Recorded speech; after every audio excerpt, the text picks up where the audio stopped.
آمين والعاقبة للمتقين ولا عدوان إلا على الظالمين وأصلي وأسلم على المبعوث رحمة للعالمين نبينا محمد وعلى آله وصحبه أجمعين أما بعد ينوام سؤال بركة ina wa kaina da ku wasiya da jin tsoron Allah tabaraka wa ta'ala domin jin tsoron Allah shine dalilin dacewa a nan duniya da kuma dalilin tsira a lahira. Yan uwa masu albarka, Allah madaukakin sarki ya zaɓi ya fifita annabinmu Muhammad sallallahu alaihi wa sallam akan dukkan sauran mutane da kuma akan dukkan sauran halittu. Allah madaukakin sarki ya aiko annabi Muhammad sallallahu alaihi wasallam don ya zama rahma ga tahalikai baki daya, kuma ya zama cikamakon annabawa da kuma manzanni ga baki daya. Allah madaukakin sarki ya aiko annabi Muhammad sallallahu alaihi wasallam don ya zama mai shaida, ya zama mai albashir, ya zama mai gargadi, ya zama mai kira zuwa ga Allah da izinin Allah da kuma akan fitilla wadda take mai haske. Ya aiko annabi Muhammad sallallahu alaihi wa alihi wa sallam zuwa ga wannan al'umma.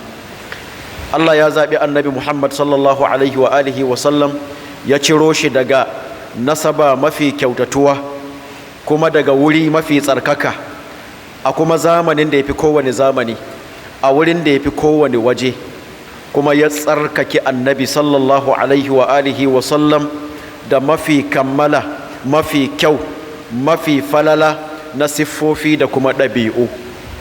Allah ya fifita manzan Allah sallallahu alaihi wa alihi wa sallam akan dukkan halittunsa gabaki daya. Allah ya yalwata zuciyar manzan Allah sallallahu alaihi wa sallam. Allah ya ɗaukaka ambato na sunan manzan Allah sallallahu alaihi wa alihi wa sallam. Duk wani nauyi Allah ya ɗauke wa manzan Allah sallallahu alaihi wa alihi wa sallam. Daga cikin abubuwan da Allah ya zaɓi manzan Allah, Allah maɗaukakin sarki ya zaɓi manzan Allah a cikin hankalinsa, cewar hankalin manzan Allah sallallahu alaihi wasallama ya fi na kowa. A lokacin da kafirai suka jefi manzan Allah sallallahu alaihi wa alihi wasallam da tuhuma, a cikin hankalinsa Allah ya ce ma dalla sahibukum wa ma gawa. Abokinku ai na tare da ku shine annabi Muhammad sallallahu alaihi wasallam, bai bata ba kuma bai halaka ba. Haka Allah ya zaɓi manzan Allah sallallahu alaihi wasallama ya tsarkake ɗabi'unsa. Allah ya ce wa innaka la'ala khuluqin azim, lalle kai ya Rasulullah kana akan ɗabi'u halaye masu girma. Haka Allah ya zaɓi manzan Allah sallallahu alaihi wasallam ta hanyar tsarkake haƙuri da jin ƙai da tausayi na manzan Allah sallallahu alaihi wa alihi wasallam. Allah ya ce bil mu'minina ra'ufur rahim. Shi annabi Muhammad sallallahu alaihi wasallam game da muminai mai tausayi ne kuma mai jin kai ne. Haka Allah ya zaɓi manzan Allah sallallahu alaihi wasallam a cikin iliminsa, ya tsarkake iliminsa.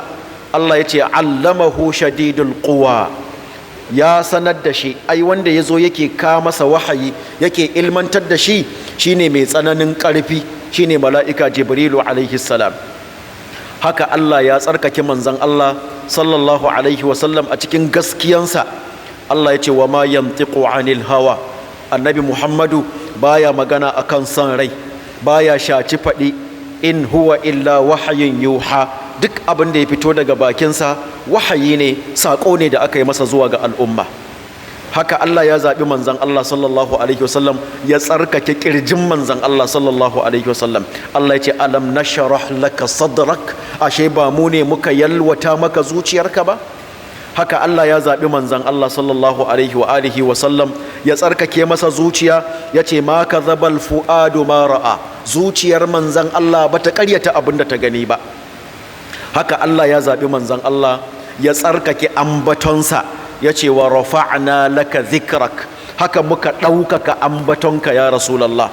Duk inda aka ambace mu ce an ambaci sunanka tare da namu. Haka Allah ya ɗaukaka manzan Allah, ya zaɓe shi, ya yardar da shi kuma ya yadda da shi. Allah ya ce masa wala saufa yu'tika rabbuka, da sannu ubangijinka zai kama baka, ya rika ƙara maka, fatarda, shi ka yadda ya Rasulallah. Haka Allah maɗaukakin sarki ya haɗa yi masa biyayya da yin da'a ga manzon Allah sallallahu alaihi wasallam. ya haɗa soyayya gare shi Allah da kuma soyayya ga manzon Allah sallallahu alaihi wasallam. Ba yanda za a yi ka bauta ma Allah ka samu kusanci ga Allah shi ta hanyar bin abinda Allah ya shar'anta a bisa halshen annabinsa Muhammad sallallahu alaihi wa alihi wasallam. Sannan haka daga cikin dukkan hanyoyi babu wata hanya ta zuwa aljanna shi hanyar manzon Allah sallallahu alaihi wasallam. Ba wani tafarki da zai kai mutum zuwa aljanna shi tafarkin manzon Allah sallallahu alaihi wa alihi wasallam. Annabi sallallahu alaihi wa alihi wasallam shine dalili, shine sila, shine sababi na shiriyar mutane gabaki daya da kuma tsiransu a gobe kiyama.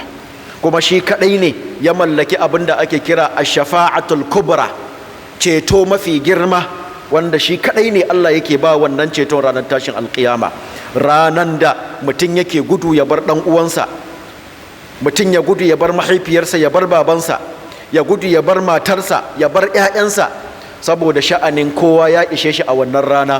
To annabi Muhammad shi kadai ya mallaki ash-shafa'atul kubra a wannan ranar ta ranar tashin alkiyama. Allah ya arzuta mu da samun cetonsa. Sannan ƴan uwa masu albarka, dukkan hankali lafiyayye ya tabbatar cewa duk wanda irin waɗannan ɗabi'u da waɗannan halaye da waɗannan siffofi su ne halayensa, to dole ne a so shi, dole ne a ƙaunace shi.